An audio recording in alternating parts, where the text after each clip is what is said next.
sebuah kota di Baghdad pada abad ke-13, sebuah diskusi berlangsung di sebuah madrasah kuno. Beberapa sarjana Islam berkumpul dalam ruang belajar. Imam Ali memperlihatkan sebuah manuskrip kepada mereka. Ini adalah Injil Barnabas yang sering kau bicarakan itu, bukan? Ini adalah naskah yang sangat langka, dan isinya berbeda dari keempat Injil yang dikenal di kalangan orang-orang Nasrani. Beberapa isinya menarik perhatian karena lebih dekat dengan ajaran yang kita kenal dalam Islam. Dalam Injil ini menyebut Yesus bukan sebagai anak Allah, tetapi sebagai Nabi. Yesus disampaikan sebagai seorang utusan yang meramalkan kedatangan Nabi Muhammad. Ini tentu bertentangan dengan pandangan mereka.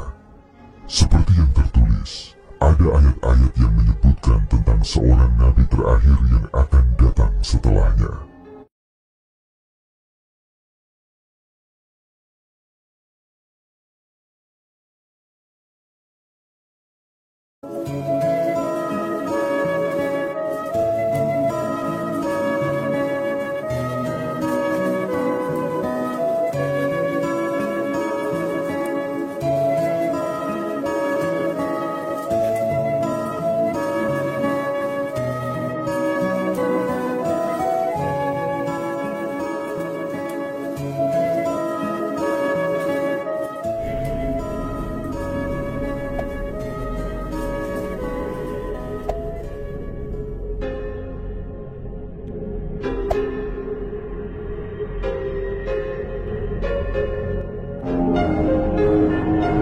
Kabar ditemukannya Injil Barnabas sempat heboh diperbincangkan.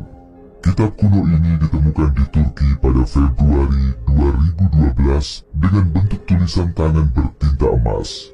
Injil Barnabas diyakini sudah berusia 1500 tahun dan isinya memprediksi kedatangan Nabi Muhammad. Dalam isinya, kedatangan Rasulullah disebutkan sebagai penerus risalah Isa, Yesus, di muka bumi. Seperti apa kitab Injil Barnabas? Berikut ulasan lengkapnya.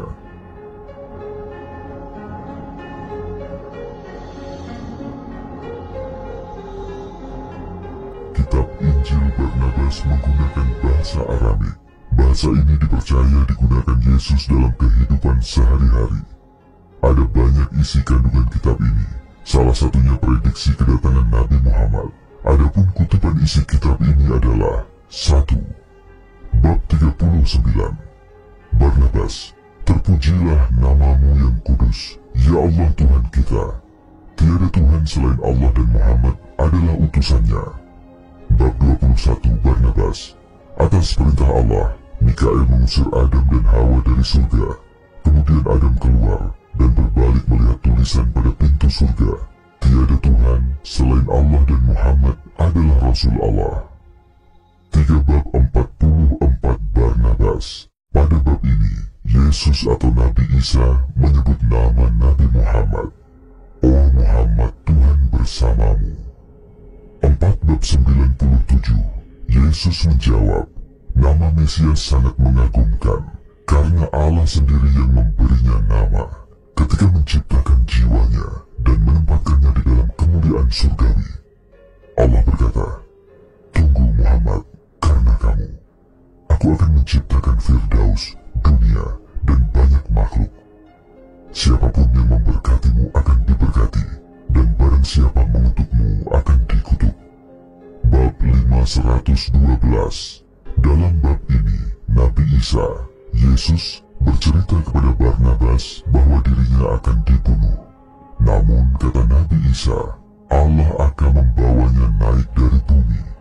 Sedangkan orang yang dibunuh sebenarnya adalah seorang pengkhianat yang wajahnya diubah seperti Nabi Isa. Dan orang-orang akan percaya bahwa yang disalib itu adalah Nabi Isa. Tetapi Muhammad akan datang, Rasul Allah yang suci.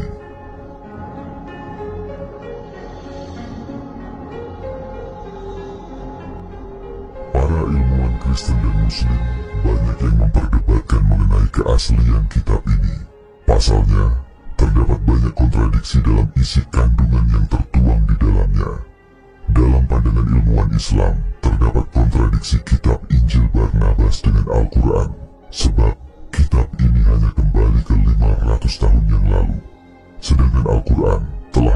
sejak 1400 tahun silam. Seorang ilmuwan bernama Dr. Abbas Mahmud Al-Akkad mengajak umat Islam untuk tidak mempercayai adanya kitab Injil Barnabas. Dikatakan bahwa kitab ini tidak hanya menyerang ajaran agama Kristen, tapi juga Islam. Dalam pandangan ilmuwan Kristen, kitab ini juga diragukan keasliannya. Itu karena kitab Injil ini ditulis dalam bahasa Aramik atau Italia kuno, sedangkan Injil kanonik lain ditulis dalam bahasa Yunani.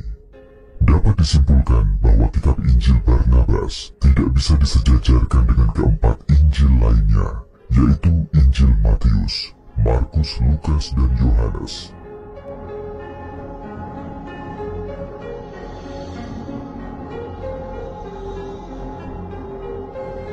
Pada suatu masa yang jauh di Eropa abad pertengahan, ketika gelombang kepercayaan dan filsafat agama menyebar dan bertemu, sebuah naskah misterius mulai muncul di tengah masyarakat.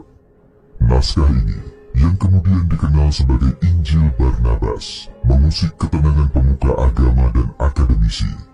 Nama Barnabas yang tertulis di dalamnya memberi kesan bahwa penulisnya adalah Barnabas, seorang sahabat sekaligus murid Yesus yang terkenal dalam catatan sejarah Kristen. Namun, misteri tentang penulis aslinya tetap mengambang, tak pernah benar-benar terungkap. Kisah tentang Injil Barnabas pertama kali didengar melalui naskah yang ditulis dalam bahasa Italia dan Spanyol pada abad ke-16, sebuah periode ketika Eropa tengah dalam peralihan ke zaman pencerahan. Pada masa itu, berbagai kelompok keagamaan dan filosofis saling bersaing dalam hal keyakinan. Dari tangan ke tangan, lembar demi lembar naskah ini mulai dibaca dan diperbincangkan. Isinya berbeda dari 4 Injil yang sudah dikenal dalam Perjanjian Baru. Ada kisah yang meragukan status Yesus sebagai anak Allah, dan bahkan ada pula bagian yang secara mengejutkan mengisyaratkan akan datangnya seorang nabi setelahnya. Injil Barnabas tidak hanya menarik minat kalangan Kristen.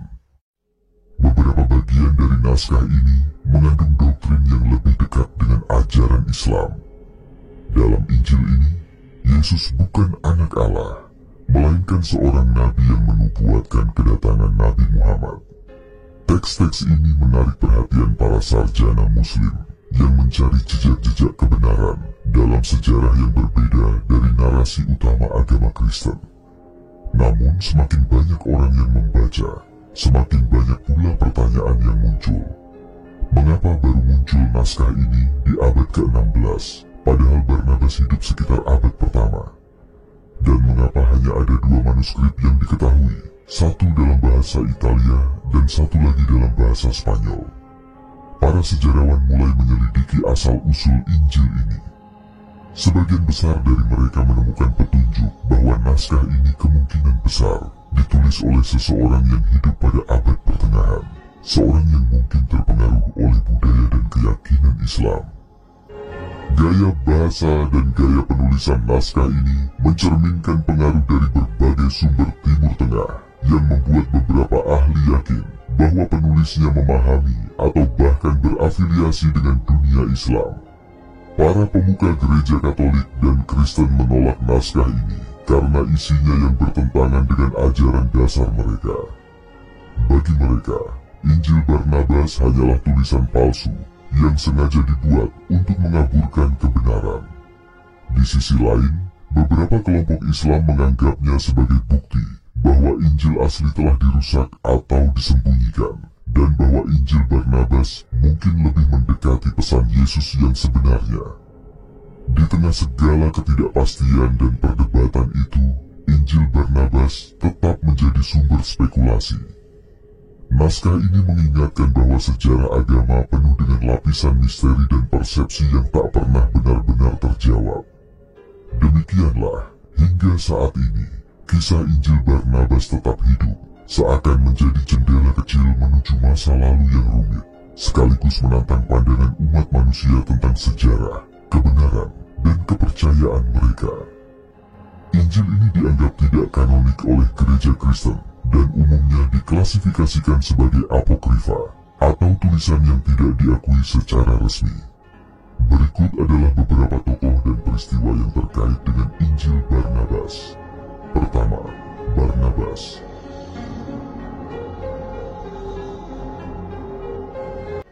Di suatu sore yang teduh di kota kuno Antiokhia, seorang lelaki berperawakan kokoh berjalan melintasi gang-gang sempit yang dipenuhi pedagang dan pembeli.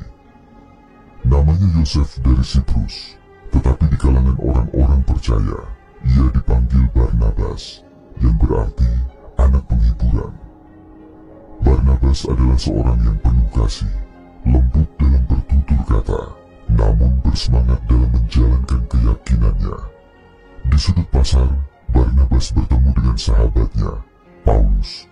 Mereka berdua pernah berjuang bersama menyebarkan ajaran Yesus, melintasi banyak kota dan desa, menemui para pengikut baru, dan menguatkan mereka dalam iman. Kau yakin ini saatnya untuk kembali ke Yerusalem, Barnabas? Tanya Paulus, sambil menatap sahabatnya dengan penuh kekhawatiran. Barnabas tersenyum. Aku merasa terpanggil untuk kembali, Paulus. Jemaat di sana membutuhkan penghiburan, terutama dengan keadaan yang semakin sulit. Barnabas menggenggam bahu Paulus dengan erat. Aku tahu kau akan melanjutkan perjalanan ini dengan baik. Jangan khawatir. Paulus mengangguk perlahan, walau rasa berat tampak di wajahnya. Baiklah, Barnabas, namun hati-hati. Kabar yang kudengar, para pemuka agama semakin ketat menjaga agar tak ada ajaran yang mereka anggap menyeleweng. Barnabas tertawa kecil, berusaha meringankan suasana. Aku tak berniat membuat masalah, Paulus. Aku hanya ingin memberikan penghiburan dan memperkuat saudara-saudara kita. Setelah berpisah dengan Paulus, Barnabas memulai perjalanan panjang menuju Yerusalem. Dalam perjalanan itu, Barnabas terus mengingat momen-momen ketika ia bersama Yesus dan murid-murid lainnya, bagaimana ajaran kasih dan pengampunan ditanamkan dalam dirinya. Namun, ia juga merasa prihatin dengan perpecahan yang mulai muncul di antara para pengikut. Beberapa mulai berdebat mengenai siapa yang benar, siapa yang salah, dan ajaran mana yang seharusnya diikuti. Sesampainya di Yerusalem, Barnabas disambut oleh beberapa murid Yesus yang masih setia mengajarkan kabar baik itu.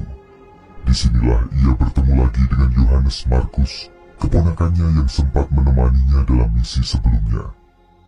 Dalam beberapa hari berikutnya, Barnabas berkumpul dengan jemaat, menguatkan mereka dengan kata-kata penghiburan, mengajarkan mereka untuk tetap berpegang pada ajaran kasih yang dibawa Yesus. Dengan bijaksana, ia berbicara kepada mereka tentang pentingnya saling mendukung di tengah kesulitan. Namun, suatu malam ketika Barnabas tengah berdoa sendirian di sebuah bukit, datanglah sekelompok orang yang merasa terganggu oleh ajarannya.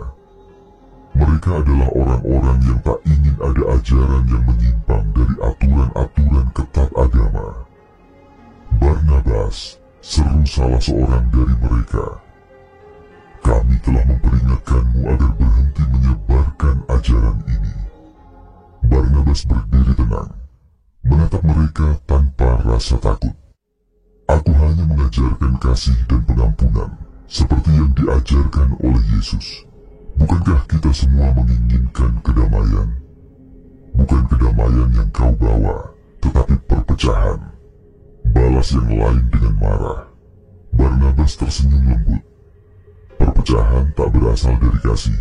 Jika ada perpecahan, itu karena hati kita sendiri yang menolak untuk mengampuni dan memahami." Perlahan, suasana menjadi tegang, tetapi Barnabas tetap berdiri teguh.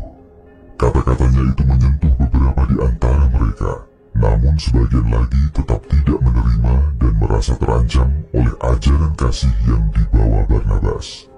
Kisah ini berakhir dengan Barnabas yang terus berjuang, menyebarkan ajaran kasih dan pengampunan, meski tantangan demi tantangan menghadangnya. Hingga akhir hidupnya, Barnabas tetap dikenang sebagai seorang yang lembut, penuh penghiburan, dan tanpa kenal takut dalam menyebarkan kebaikan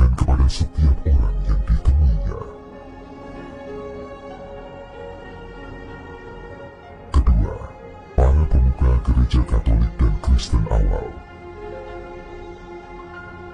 Di suatu pagi yang tenang di kota Roma pada abad pertama, para pemimpin gereja berkumpul dalam sebuah ruangan di bawah tanah, tersembunyi dari hiruk-pikuk kota. Mereka duduk di sekeliling meja panjang, wajah mereka tampak serius namun penuh tekad. Ini adalah masa-masa awal perkembangan iman Kristen, dan ajaran Yesus tengah menyebar ke seluruh wilayah Kekaisaran Romawi. Namun jalan yang mereka tempuh penuh tantangan. Di antara mereka, hadirlah Petrus, murid Yesus yang dikenal sebagai pemimpin utama dan memiliki suara tegas. Di sampingnya ada Yakobus, saudara Yesus, yang dihormati karena kebijaksanaannya. Paulus, seorang rasul yang sebelumnya pernah menjadi musuh jemaat, namun kini menjadi pendukung yang paling bersemangat, duduk di ujung meja. Pembicaraan mereka hari itu berfokus pada satu hal: bagaimana memastikan kesatuan ajaran di tengah-tengah jemaat yang mulai tumbuh di berbagai kota. Petrus membuka pembicaraan.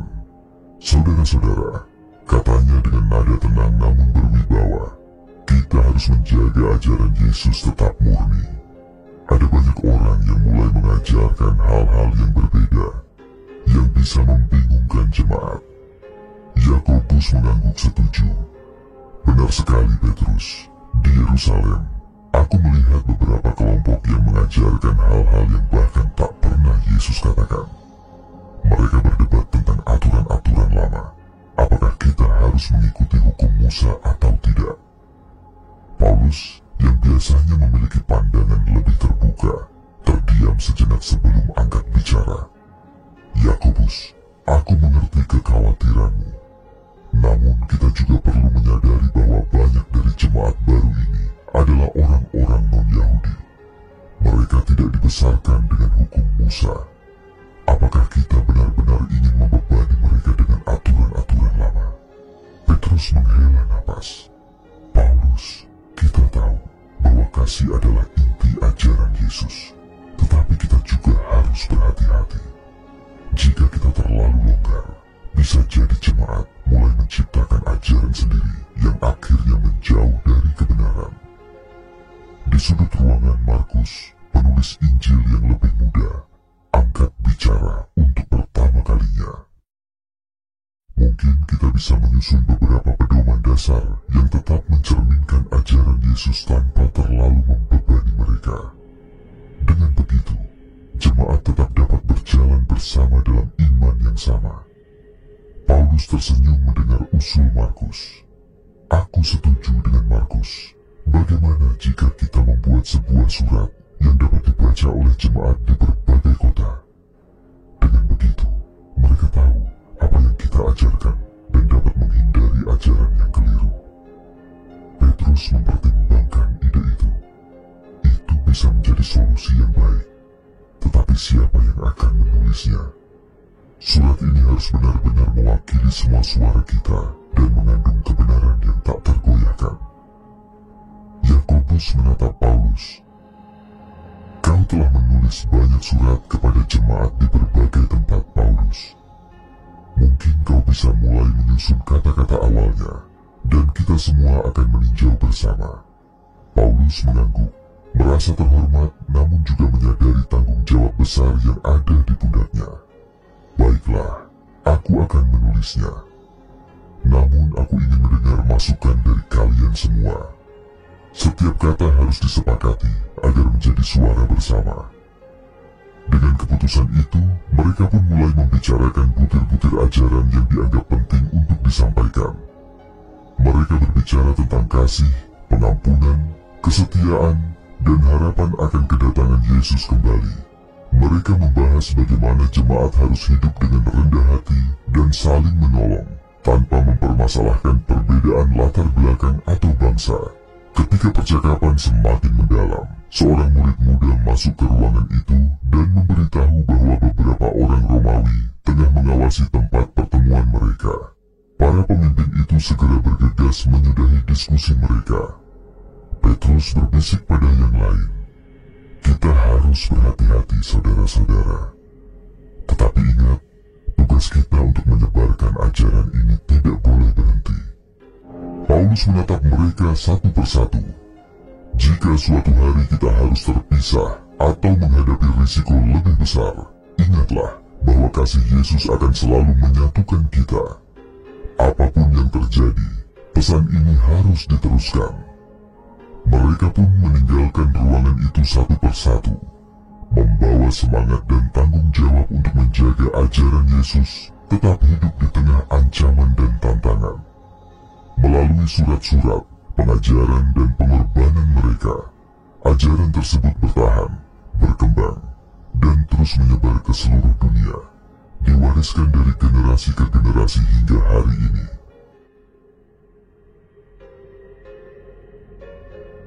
Ketiga, para sarjana Islam. Di sebuah kota di Baghdad pada abad ke-13, sebuah diskusi berlangsung di sebuah madrasah kuno. Beberapa sarjana Islam berkumpul dalam ruang belajar yang diterangi oleh cahaya lilin. Di antara mereka ada Imam Ali, seorang cendekiawan terkemuka yang dikenal karena pengetahuannya yang mendalam tentang Al-Quran dan ajaran Nabi Muhammad. Di sampingnya duduk Abu Zaid, seorang pemuda yang baru saja menyelesaikan studinya dalam ilmu tafsir, dan seorang lagi yang dikenal sebagai Syekh Umar, seorang sarjana tua yang memiliki pengalaman luas dalam kajian agama Kristen dan Yahudi. Malam itu, Imam Ali memperlihatkan sebuah manuskrip kepada mereka. Halamannya sudah tua dan menguning, namun tulisan di dalamnya masih terbaca. Abu Zaid menatap manuskrip itu dengan penuh rasa ingin tahu. Imam Ali, katanya sambil menunjuk pada tulisan di halaman pertama, "Ini adalah Injil Barnabas yang sering kau bicarakan itu, bukan?" Imam Ali mengangguk pelan. "Benar Abu Zaid, ini adalah naskah yang sangat langka, dan isinya berbeda dari keempat Injil yang dikenal di kalangan orang-orang Nasrani. Beberapa isinya menarik perhatian karena lebih dekat dengan ajaran yang kita kenal dalam Islam." Syekh Umar menyelipkan kacamatanya dan membaca beberapa baris. "Apa yang sebenarnya membuat Injil ini berbeda, Imam?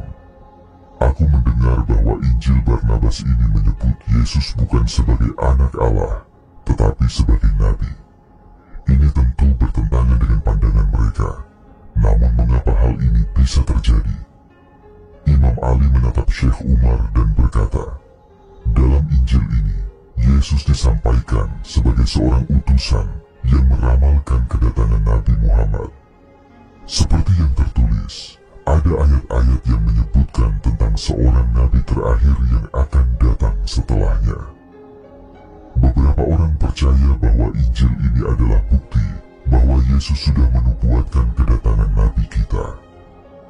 Abu Zaid menyela, "Apakah ini berarti Injil Barnabas adalah satu-satunya Injil yang benar, Imam?"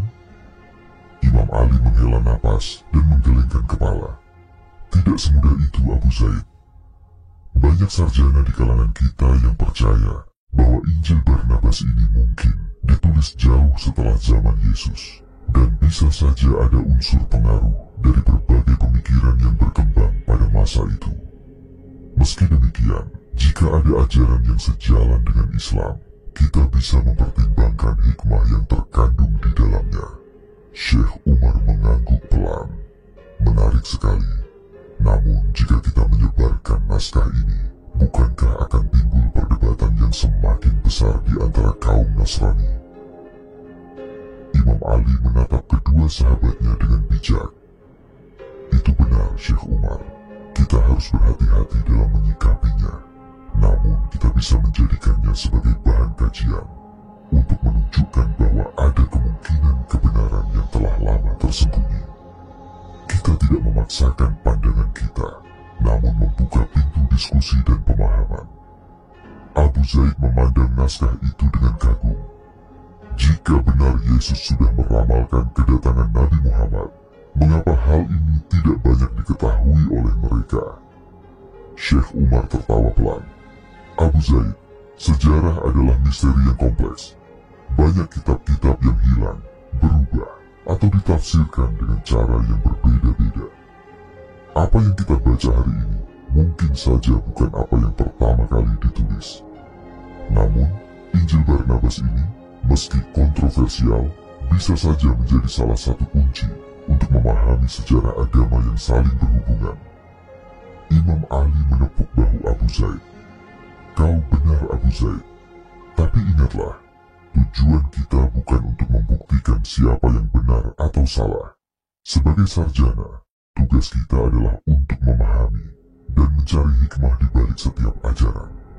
Kita membuka pikiran, bukan memaksa keyakinan. Malam itu, para sarjana tersebut terus mendiskusikan berbagai ayat dan ajaran yang terdapat dalam Injil Barnabas. Mereka membahas kata demi kata, menelaah setiap kalimat, dan mencari makna di balik teks yang penuh misteri itu. Bagi mereka, Injil Barnabas adalah pintu kecil menuju pemahaman yang lebih dalam tentang hubungan antara Yesus dan Nabi Muhammad, serta kesamaan nilai-nilai kasih dan pengampunan yang diajarkan oleh keduanya. Seiring dengan terbitnya fajar, mereka menyadari bahwa pengetahuan adalah jembatan yang menghubungkan, bukan memisahkan. Injil Barnabas, meski kontroversial, menjadi salah satu upaya mereka untuk merangkul kebenaran dari berbagai sisi. Keempat, penemuan naskah Injil Barnabas. Di sebuah perpustakaan kuno di Eropa pada abad ke-16, dua sarjana dari dunia yang berbeda duduk bersama di tengah tumpukan naskah yang sudah berusia berabad-abad. Thomas, seorang sarjana Kristen, dan Ali, seorang cendekiawan Muslim dari Istanbul, sedang meneliti naskah langka yang baru saja ditemukan. Di tangan mereka tergenggam Injil Barnabas, sebuah manuskrip yang kabarnya berisi kisah Yesus yang berbeda dari Injil-Injil yang dikenal gereja. Thomas dengan hati-hati membuka lembaran pertama, mengamati teks yang tertulis dalam bahasa Italia kuno. Ali, bisiknya, sambil menunjuk ke baris pertama. Aku belum pernah melihat naskah seperti ini. Kisah Yesus yang ditulis di sini sangat berbeda dari yang biasa kita baca di gereja. Ali mencondongkan tubuhnya, matanya penuh perhatian. Ya, aku sudah mendengar tentang naskah ini, katanya. Katanya, ada bagian yang menyebutkan seorang nabi yang akan datang setelah Yesus. Thomas terdiam sejenak, tampak heran dan penasaran. Nabi yang akan datang. Di Injil kami, Yesus sering berbicara tentang kedatangan Roh Kudus, bukan seorang nabi. Ali tersenyum tipis. Benar, namun di sini, lihatlah, ada nama Muhammad tertulis dengan jelas. Thomas menarik napas panjang, seakan tak percaya. Muhammad, nama itu tertulis di sini? Tanyanya sambil membaca ulang baris tersebut. Ia mencoba memahami maksudnya. Ali kemudian membaca dengan suara pelan, menerjemahkan bagian itu.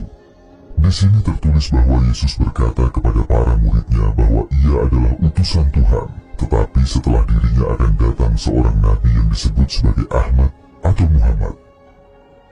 Thomas menatap Ali dengan mata terbuka lebar. Ali, jika ini benar, maka hal ini sangat berbeda dengan Injil yang dikenal di gereja. Apakah kau yakin naskah ini bukan palsu? Ali meletakkan tangannya di bahu Thomas dengan lembut. Thomas, dalam dunia ilmu pengetahuan, kita selalu dihadapkan pada naskah-naskah yang misterius. Namun, apakah sesuatu itu asli atau tidak? Tugas kita adalah untuk menelitinya, memahami isinya, bukan untuk segera menolaknya.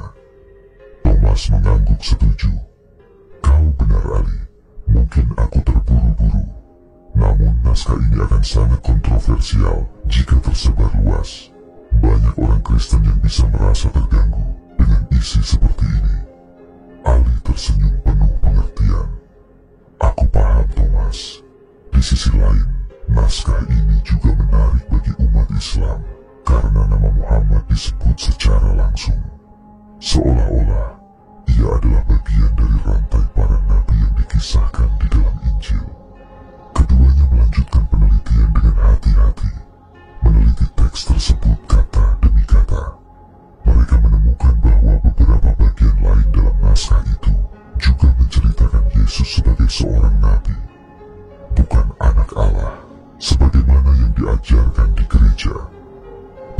ayat, Yesus tampak merendahkan dirinya, menyebut dirinya sebagai hamba Tuhan, dan menubuatkan kedatangan seorang nabi yang akan menyempurnakan ajaran Tuhan.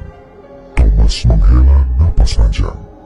Ali, mungkin apa yang kita temukan di sini bisa menjadi jembatan antara agama kita, atau mungkin justru akan menimbulkan lebih banyak pertentangan. Bagaimana pendapatmu? Ali menatap sahabatnya dengan penuh keyakinan. Aku percaya, Thomas, jika kita melihat ini dengan hati yang terbuka, kita akan memahami bahwa Tuhan selalu punya cara untuk menyampaikan pesannya melalui para nabi. Injil Barnabas ini, meskipun berbeda, mungkin bisa membuka ruang dialog antara kita. Thomas mengangguk pelan, tampak mulai memahami sudut pandang sahabatnya. Mungkin ini adalah kesempatan bagi kita untuk berdiskusi, bukan untuk berselisih. Siapa tahu, ada hikmah yang bisa kita ambil dari naskah ini. Dengan semangat baru, mereka berdua bersepakat untuk meneliti lebih dalam, membandingkan Injil Barnabas dengan kitab-kitab lain, mencari kebenaran di tengah kebingungan. Keduanya merasa bahwa apapun hasil dari penemuan ini, persahabatan dan pencarian mereka untuk memahami satu sama lain adalah bukti bahwa pengetahuan bisa menjadi jalan untuk saling mendekatkan, bukan untuk memisahkan. Malam pun semakin larut, dan lilin-lilin di perpustakaan mulai padam satu persatu. Thomas dan Ali berpisah dengan janji untuk bertemu lagi keesokan harinya, membawa harapan bahwa penemuan ini, yang misterius dan kontroversial, bisa menjadi titik terang bagi mereka yang mencari kebenaran. Kelima, perdebatan seputar keaslian dan asal-usul. Banyak sarjana modern yang mempertanyakan keaslian Injil Barnabas. Beberapa berpendapat bahwa teks ini kemungkinan ditulis oleh seorang Muslim atau oleh seorang Kristen yang memiliki pengaruh pemikiran Islam. Hal ini disebabkan oleh adanya beberapa bagian yang sejalan dengan doktrin Islam dan menyimpang dari doktrin Kristen tradisional. Di sebuah ruangan yang dipenuhi oleh tumpukan buku dan manuskrip tua, beberapa sarjana terkemuka berkumpul untuk mendiskusikan sebuah naskah yang penuh kontroversi, Injil Barnabas. Di antara mereka ada dua orang terkemuka, Andreas, seorang ahli sejarah gereja Kristen dari Roma, dan Hamzah, seorang cendekiawan Islam dari Timur Tengah yang telah mempelajari berbagai teks agama dari berbagai era. Di tengah ruangan, naskah Injil Barnabas tergeletak di atas meja, terbuka pada halaman yang memuat kisah Yesus yang jauh berbeda dari apa yang tertulis di Injil kanonik. Andreas mengamati naskah itu dengan serius, matanya penuh keraguan. Jika naskah ini benar-benar ditulis oleh Barnabas, kata Andreas sambil menunjuk pada halaman yang penuh tulisan tangan kuno, maka ini adalah sebuah temuan besar. Tapi ada terlalu banyak hal yang mencurigakan, mulai dari bahasanya hingga gaya penulisannya. Hamzah yang duduk di seberangnya mengangguk. Aku setuju bahwa naskah ini memancing pertanyaan Andreas. Namun, aku melihat ada beberapa hal yang konsisten dengan ajaran Islam, seperti penolakan terhadap doktrin Yesus sebagai anak Allah. Bahkan ada bagian yang menyebutkan kedatangan Nabi Muhammad. Andreas memiringkan kepalanya, tampak sedikit skeptis. Justru itulah yang menjadi masalah, Hamzah. Bagaimana mungkin Barnabas, seorang Yahudi yang hidup di abad pertama, bisa menulis naskah ini dalam bahasa Italia yang baru muncul jauh setelah zamannya? Bukankah itu tanda bahwa naskah ini mungkin saja ditulis oleh seseorang yang hidup berabad-abad kemudian? Hamzah menghela napas. Benar, Andreas, tapi ingat, banyak manuskrip kuno yang ditulis ulang oleh para penyalin di kemudian hari. Mungkin saja ada penyalin yang menemukan atau mengedit teks asli Barnabas dan kemudian menambahkannya dengan elemen-elemen yang relevan pada masanya. Andreas tertawa kecil. Hamzah, aku menghargai usahamu mempertahankan naskah ini, tapi Tidakkah menurutmu terlalu kebetulan bahwa naskah ini muncul di abad ke-16 di Italia pula? Zaman di mana kekuatan agama dan politik saling bertabrakan dan banyak pihak yang berusaha mengubah atau mempertegas pandangan agama mereka. Hamzah tersenyum tenang. Itu memang bisa jadi. Namun bukankah tugas kita sebagai sarjana adalah mencari kebenaran, meskipun itu bertentangan dengan keyakinan yang sudah kita kenal? Selain itu, jikapun naskah ini tidak asli dari zaman Yesus, tetap ada pesan-pesan moral yang patut diperhatikan.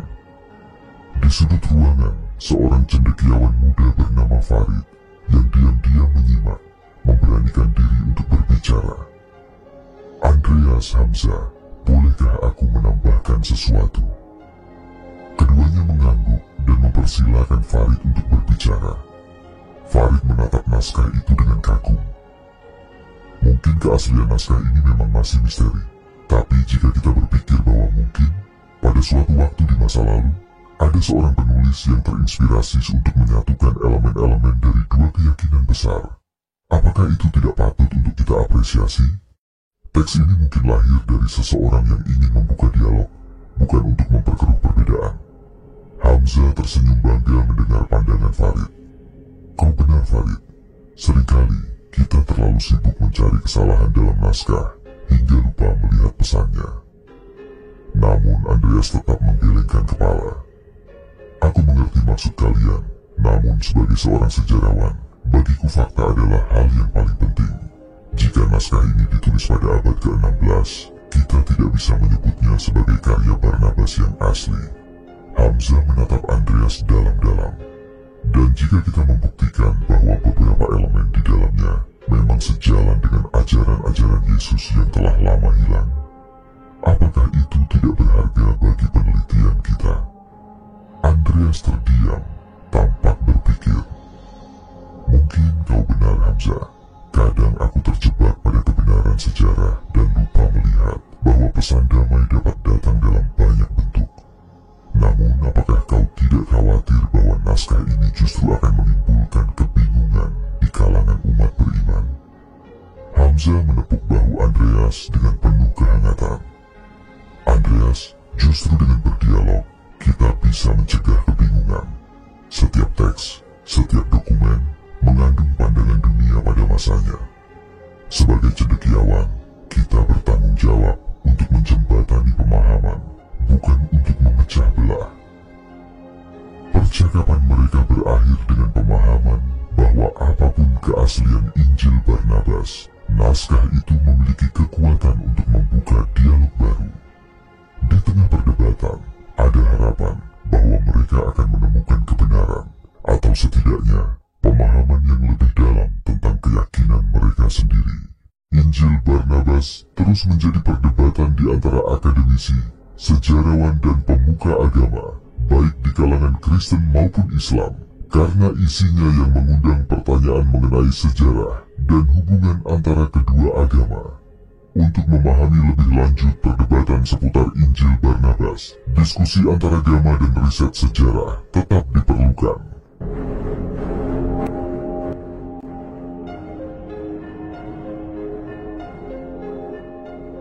Wallahu a'lam bishawab. Semoga kisah ini bermanfaat. Lebih dan kurangnya mohon dimaafkan. Yang benar datangnya dari Allah Subhanahu wa Ta'ala. Khilaf atau keliru itu datangnya dari saya pribadi sebagai manusia biasa.